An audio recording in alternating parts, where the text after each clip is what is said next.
English cleric Richard Price welcomes the Revolution. We are met to thank God for that event in this country to which the name of the Revolution has been given, and which for more than a century it has been usual for the friends of freedom, and more especially Protestant dissenters, under the title of Revolution Society, to celebrate with expressions of joy and exultation. My highly valued and excellent friend who addressed you on this occasion last year has given you an interesting account of the principal circumstances that attended this event, and of the reasons we have for rejoicing in it. By a bloodless victory, the fetters which despotism has long preparing for us were broken. The rights of the people were asserted, a tyrant expelled, and a sovereign of our own choice appointed in his room. Security was given to our property, and our consciences were emancipated. The bounds of free inquiry were enlarged. The volume in which are the words of eternal life were laid more open to our examination, and that era of light and liberty was introduced among us by which we have been made an example to other kingdoms, and become the instructors of the world. Had it not been for this deliverance, probability that, instead of being thus distinguished, we should now have been a base people, groaning under the infamy and misery of popery and slavery. Let us, therefore, offer thanksgiving to God, the author of all our blessings. We have a particular reason, as Protestant dissenters, to rejoice on this occasion. It was at this time we were rescued from persecution, and obtained the liberty of worshipping God in the manner we think most acceptable to Him. It was then our meeting houses were opened, our worship was taken under the protection of the law, and the principles of toleration gained a triumph. We have, therefore, on this occasion, peculiar reasons for thanksgiving, but let us remember that we ought not to satisfy ourselves with thanksgivings. Our gratitude, if genuine, will be accompanied with endeavors to give stability to the deliverance our country has obtained, and to extend and improve the happiness with which the Revolution has blessed us. Let us, in particular, take care not to forget the principles of the Revolution. This society has, very properly in its reports, held out these principles as an instruction to the public. I will only take notice of the three following. First, the right to liberty of conscience in religious matters. Secondly, the right to resist power when abused. And thirdly, the right to choose our own governors, to cashier them for misconduct, and to frame a government for ourselves. On these three principles, and more especially the last, was the Revolution founded.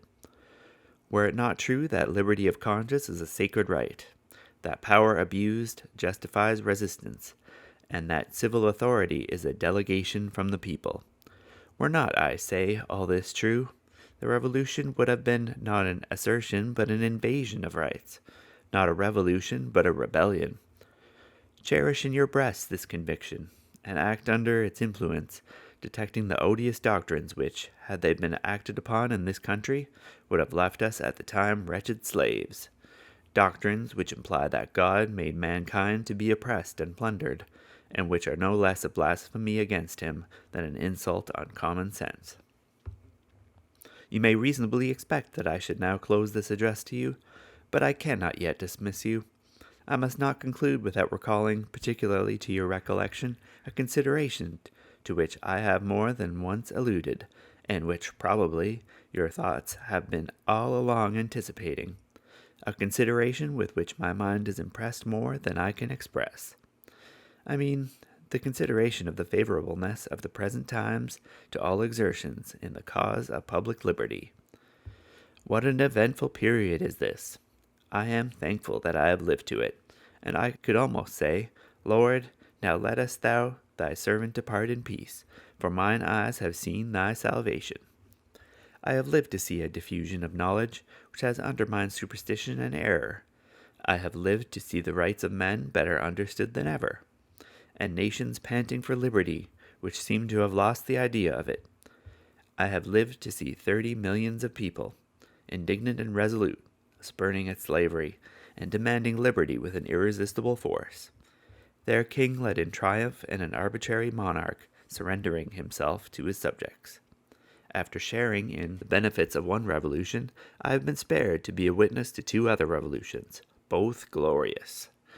And now, methinks, I see the ardor for liberty catching and spreading, a general amendment beginning in human affairs, the dominion of priests giving way to the dominion of reason and conscience. Be encouraged, all ye friends of freedom and writers in its defense. The times are auspicious. Your labors have not been in vain. Behold kingdoms, admonished by you, starting from sleep, breaking their fetters, and claiming justice from their oppressors.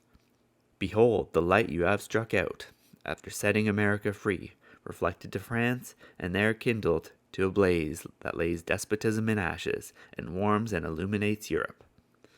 Tremble, all ye oppressors of the world. Take warning, all ye supporters of slavish governments and slavish hierarchies. Call no more, absurdly and wickedly, reformation, innovation. You cannot now hold the world in darkness. Struggle no longer against increasing light and liberality. Restore to mankind their rights, and consent to the correction of abuses before they and you are destroyed together.